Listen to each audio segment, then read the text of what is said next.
State your name.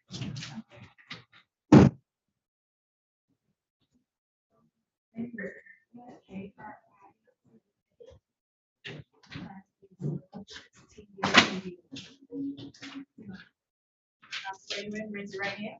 You swear to tell the truth and nothing but the truth. Door is right here in front. Once you sit down, you can either hold that microphone in your lap or just make sure you speak into it. Just respect us, no. It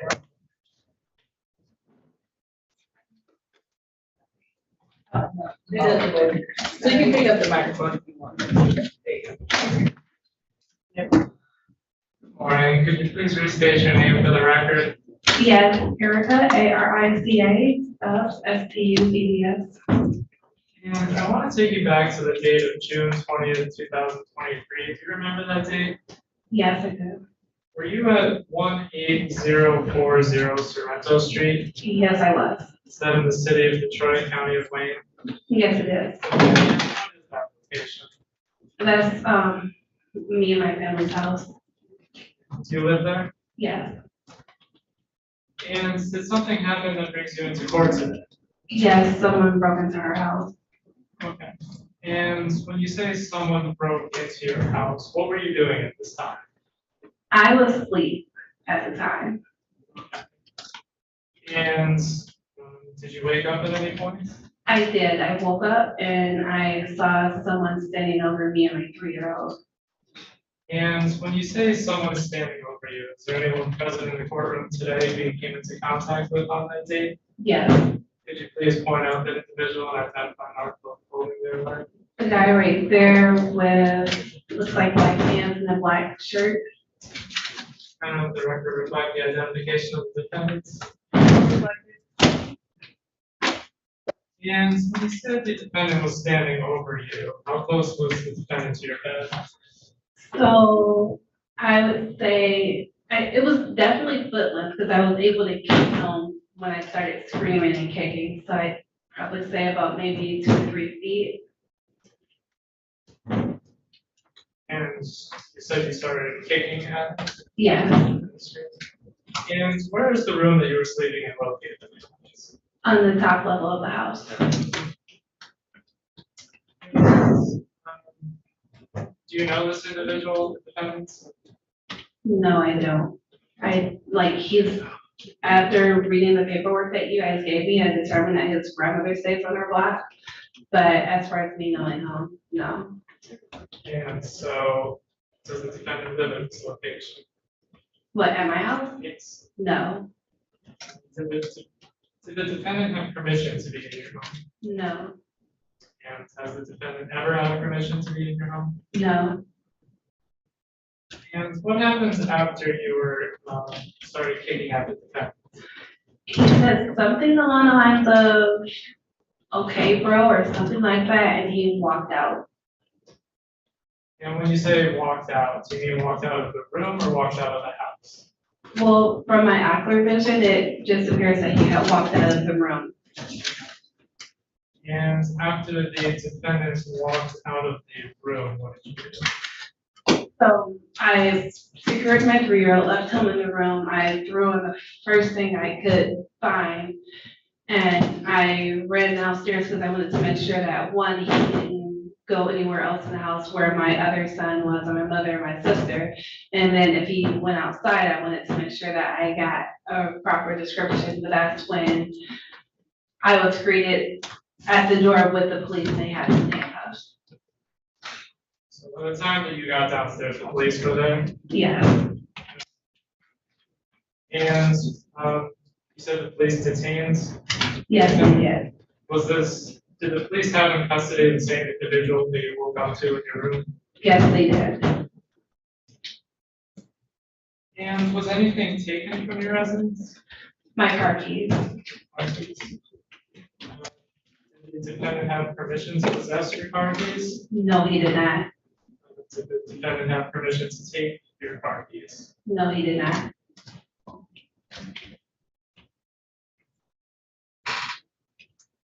One moment now.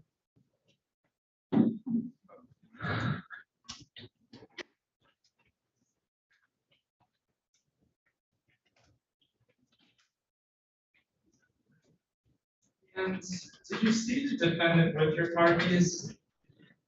I did not, but the officers were the ones who. Objection.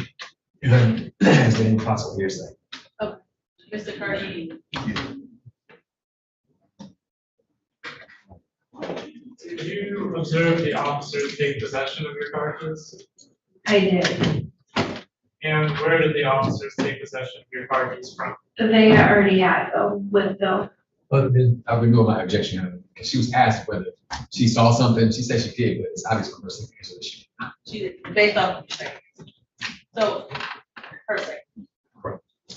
Can you clarify, ma'am, you're only supposed to testify to your observations. Okay. No, I did not.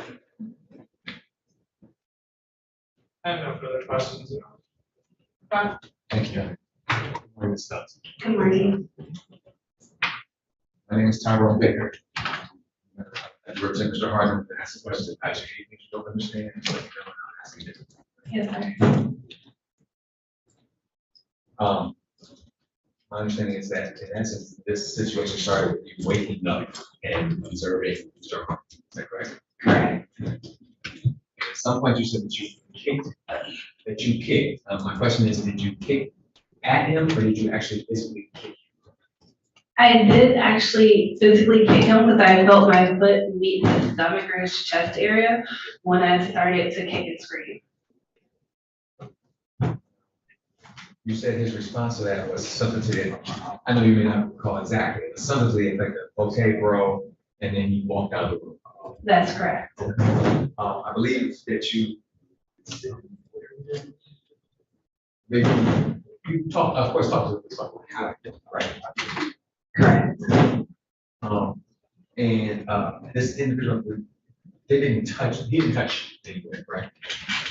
Well, I'm a pretty heavy sleeper, especially when I'm tired, so I don't recall him touching me, no. I mean, you had no reason to. You said that that this was a family house, correct? Correct. I'm just gonna try to determine who all was there that night, okay? So my understanding is that you were there and you said you were there with your son, right? Right. Okay, and these three, Yes. okay. And then you said that you have another son. Correct. How old is that son? He's 6, okay. Do you know? Eventually you went downstairs, correct? Correct. I assume at some point when you went downstairs that you did see your son, My 6-year-old? Yes. Yes. and he was with your sister and your mother, is that fair? Yes, that's correct. When you first saw them, where were you? Well, they greeted me at the front door once they heard the police there. So in essence, you wake up and I assume you started kicking right away, right? I did. And then the person responded and walked out. That happened fairly quickly, is that fair? That's fair to say, yes. You can't see this person and then you get up, I believe you kind of indicated like insecure, make sure your son was okay. That's correct. And then you threw on some kind of clothes. Correct. And then you went downstairs, right? That's correct. Okay. I assume that you were doing all this relatively as fast as you could, is that fair? That's fair to say, yes. And how long would you estimate that took? I'd probably say maybe about 2 to 3 minutes, if that. And when you went downstairs and you got downstairs, what you see is Mr. Hardin already in police custody, is that fair? Yes, that's correct. Okay. And your mother and your sister and your son are also near the front door, is that? Well, not my mother, my sister and my son. And I'm gonna back up. You didn't see how this person entered your room, is that fair? I did not know.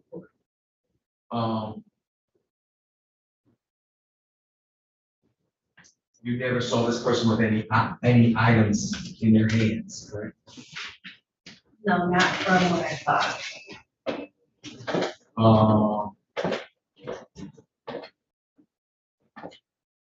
Excuse me, sorry.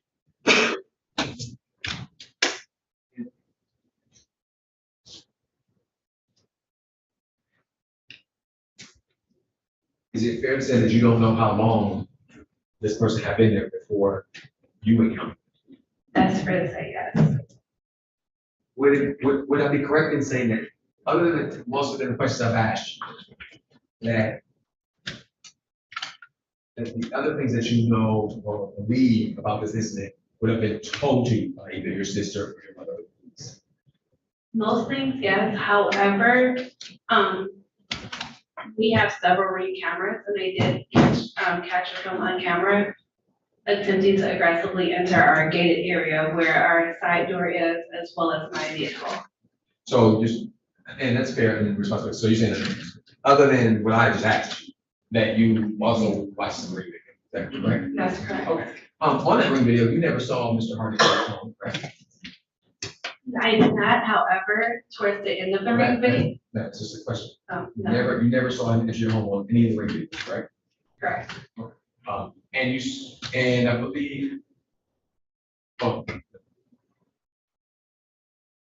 But just to cut to the chase, you don't know how Mr. Hardy entered your home, fair? That's fair. The first person to encounter Mr. Hardy was somebody else, is that fair? Correct. And that would have been your sister, correct? Correct. All right, nothing further than that.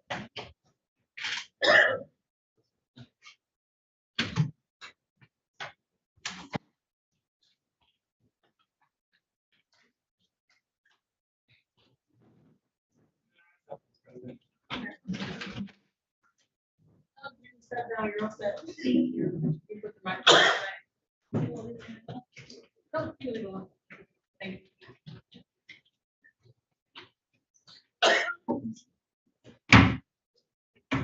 These press witnesses for the people.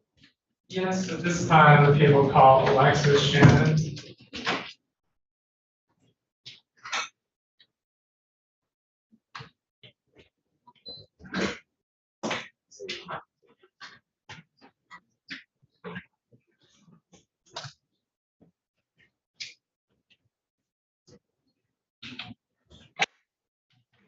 Report.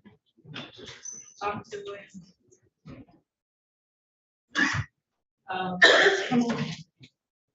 Mr. Kirker and Attorney Baker, he will approach. Sure, how you spell your name for me, okay? So you come around It does. to the front, okay? Oh, and Aliyah. Yes.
Any other? One final witness, Your Honor, Officer Charles King.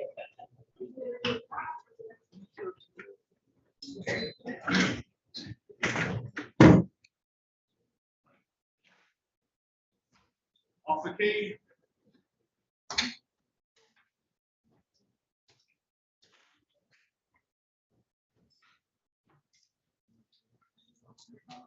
The court reporter, state your name.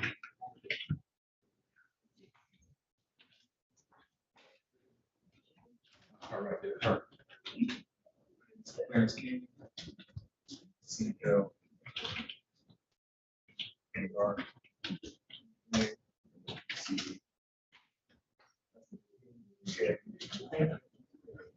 Counsel, were you in? It's my first time doing this. You swear to tell the truth, the whole truth, and nothing but the truth. I do. So the door opens up right in front of you. Once you sit down, just make sure you speak up to the mic. Fine. Hold the mic left. Here's ready, Mr. Carter. Morning, could you please restate your name for the record? My name is Clarence King. And are you currently employed, and if so, in what capacity? I'm a police officer for the 12th precinct, And how long have you been employed as a police officer? 4 months. And were you employed as a police officer on June 20th, 2023? Yes. Did you in fact work on that day? Yes, Were you by yourself or with a partner? I was with a partner. And what is your partner's name? His name is Officer Robert Warren. And did your duties as a police officer take you to an area at or near 18040 Sorrento Street, Yes. in the city of Detroit, county of Wayne? Yep. And what brought you to that area? We received a call.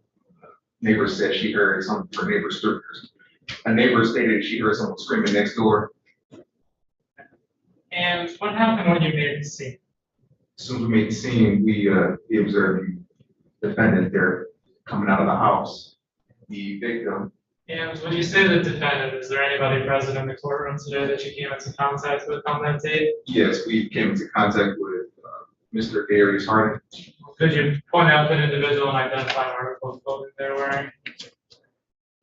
That's him right. I think that was him right here, to the left right here. Your Honor, the record reflected the witnesses pointing at the defendant. Sorry. So reflect. And you said you saw the defendant leaving the home? Yes. And behind the defendant was Erica Stubbs. She stated that she doesn't know who he is. She woke up in her bed. She observed him standing in front of her bed. And what did you do at this point? We placed him into handcuffs. We interviewed. And as part of detaining the defendant, was the defendant searched? Yes. Was anything recovered from the defendants? The defendant had her car keys and he had his cell phone. When you say her car keys, who are you referring to? Miss Erica Stubbs.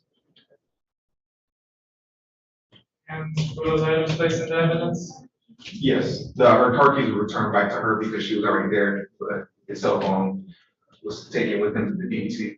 And just to clarify again, what do you mean by her? Erica Stubbs. And nothing further. So how did you determine that they were her car keys associated? When she came out of the home, she stated those were her car keys. Other than that, was there anything that determined whether those were in fact her car keys as opposed to his or his? No, she stated those are her car keys. You took her word for it. You said that you found that he also had his cell phone, Yes. correct? Okay. How did you know that it was his cell phone? He stated it was his cell phone. Okay. Did he make any statements related to the key? Not that I recall. Okay, all right. He was never asked, are these your keys, correct? Not that I recall. Okay.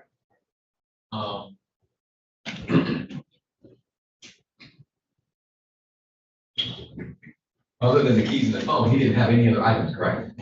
No. Nothing from inside the house, nothing like that, right? No. How long would you say that you were at this scene total? I don't remember. I mean, Less than an hour, couple hours? say about less than an hour. Did Mr. Harden resist anyway? No, he did not resist. Did say he was cooperative? Yes, Did he appear intoxicated? yes. Did he appear very intoxicated?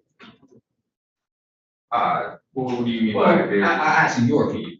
You were to describe Mr. Harden as level of intoxicated. How would you describe it? I would say he was just slightly intoxicated. You could tell. Yeah. Did it seem like it was affecting him, impairing him in any way? Not really, no. But he wasn't belligerent either. No. Was he ever asked, like, well, we're back. So you already said he was not asked whether those were his keys or not, right? Not that I recall. Okay, all right. Do you know if he was asked how he came into possession of it? I don't recall. Okay. All right. Would it be fair to say that you don't know the answer to that question? Is that fair? Yeah, I don't know. You just observed Mr. Harden exiting the home. But is this on the front porch? He was on the front porch. So he's walking down home, he has his cell phone and some keys. Ms. Stubbs said those are my keys. Fair to say that you and the other officers took her word for that, correct? Right. Return the keys to her, right? Right. We placed the keys, when we put them in handcuffs, we put the keys on a chair. And when she came out of the house, she said, those are her car keys, how did they get here? Okay. So she didn't know how they got there either, right? Right. And when you arrived there, nobody ever said that they saw Mr. Harden take anything, correct? Right. Nobody really said that there's, other than being in the home and not supposed to be in the home. Other than that, nobody said that he had committed any crime. Is that fair? Right. I'm not familiar with that. Can you redirect?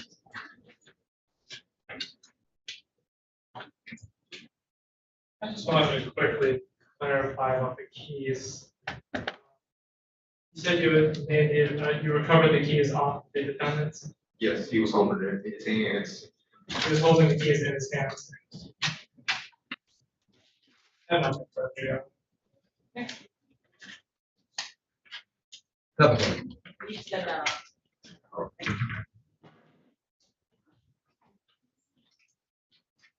The other witnesses will be sworn.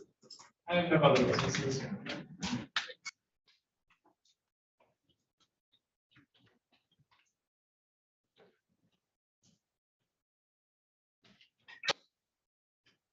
Any other witnesses? No, you're not, I'm sorry. No, no, I'll wait. Okay, Mr. Carter, you can be an argument.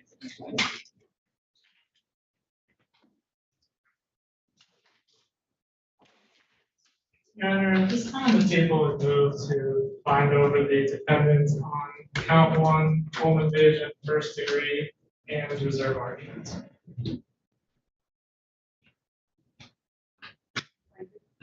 Yeah, I would object to the final as to the California first degree. Simply on my argument is that I don't believe that there's been sufficient evidence to establish the fact that my client did in fact commit a larceny.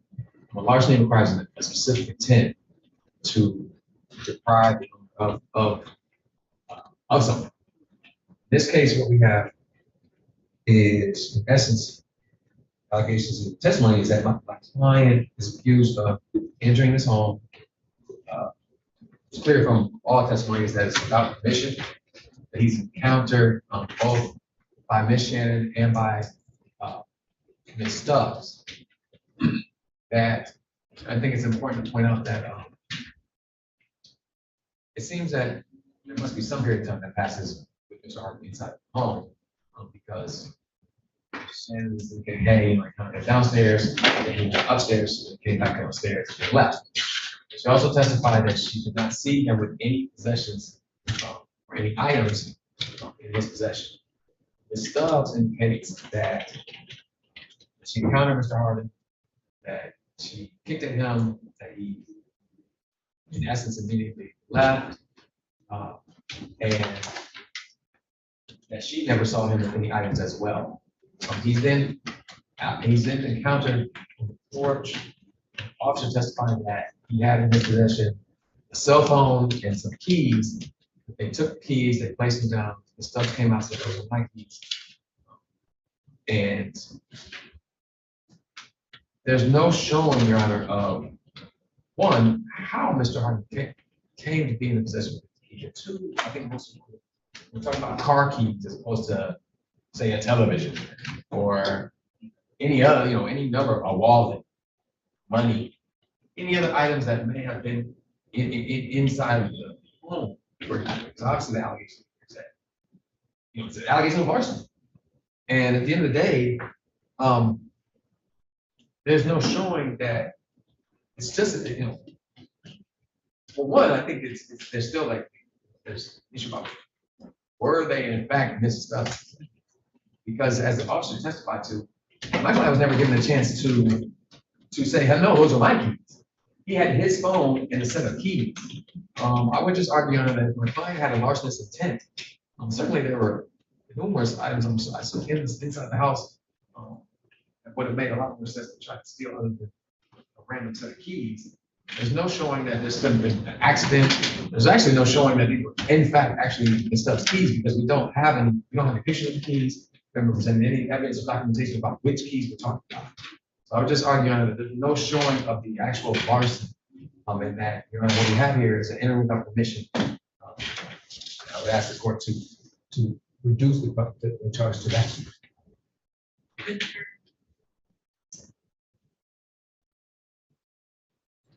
Your Honor, we believe it is a question of fact as to the larceny of the keys. As we heard from saying Ms. Shannon, that the defendant entered the home without her permission through the front door of the home. The defendant then went upstairs. Stubbs testified to the defendant being in her room, being both had stated that the defendant did not have permission to be in the home at this time. Ms. Stubbs eventually goes downstairs where she sees the defendant outside the home with the police. As Officer King testified to, the witness and says, "Hey, those are my keys. How did they get out here?" The officer testified that they were able to detain the defendant as he was leaving the home, and upon detaining him, they recovered both his cell phone and the keys, which were in his hand as he left the home. As it turned out, the cell phone was his, however, the keys that Ms. Stubbs testified to were her car keys. The officer testified that the witness identified her car keys and was asking why they were out there on the front porch. So we believe that it is a question of fact as to the larceny of the keys. We believe that the burden of probable cause and move on. Okay, I do believe this is a question of fact. The written information charge here or states here that he's charged with home invasion first degree for breaking and entering, or he entered without permission. For people to satisfy the elements of the probable cause standard for entering without permission, the people have to show first that the defendant entered a dwelling without permission through witness 1 and 2. There was testimony that he did not have permission to enter that home. He did not live there. Second, that when the defendant entered, was present in or was leaving the dwelling, he committed the offense. In this case, it would be larceny, it would be a question of fact. We'll try fact to determine.